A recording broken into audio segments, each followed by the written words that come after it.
Hey everyone, it's me again. Just wanted to again sort of highlight some of the things about Romeo and Juliet that some of you may be misunderstanding. One of the things that I would like you to do to make sure you're doing is not just copy the words down word for word. I know I asked you to write down a lot of quotes for The Girl Who Loved Tom Gordon, but the thing about that book was that all the sentences were really easy to understand. When you just write down the sentences from Romeo and Juliet, I can't tell if you understand what the sentences mean. What I really would encourage you to do is to use the modern translation. The link for the modern translation is at the top of our homework class section. It's there. It has the page of the original script followed by a page of the modern translation. And I can tell that a couple people are using the modern translation, but I think that more people could benefit from it. Okay, so most recent, the scenes 2 and 3, I would like to talk about. So Paris has come to Lord Capulet to ask him if he can marry Juliet.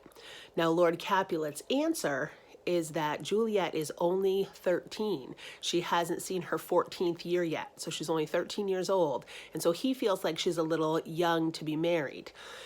Paris comes back and says, well, lots of girls are mothers by that age. And Lord Capulet says, well, she's my only daughter.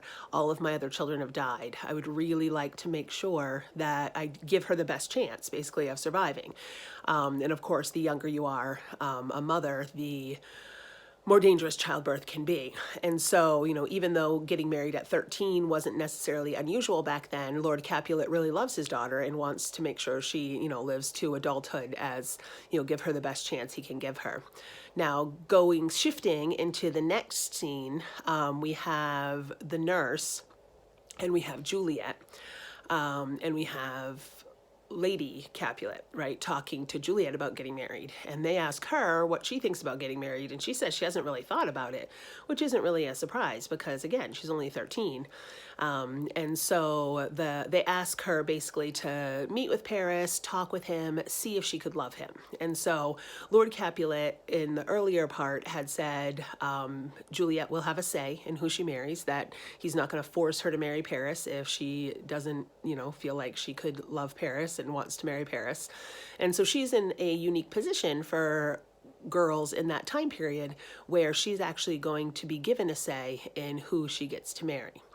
Now, we also have the little side scene with Romeo and Benvolio where we find out that Romeo is very sad because he is in love and the woman that he loves has sworn to never marry, to never love another, to remain chaste her whole life. And so he is very sad because he thinks she's the most beautiful woman he's ever seen. And her name is Rosalind.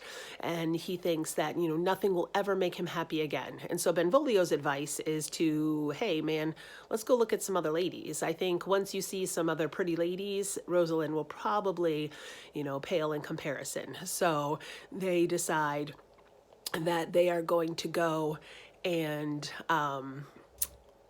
find some more ladies for Romeo to see. And so Benvolio's trying to be a good friend.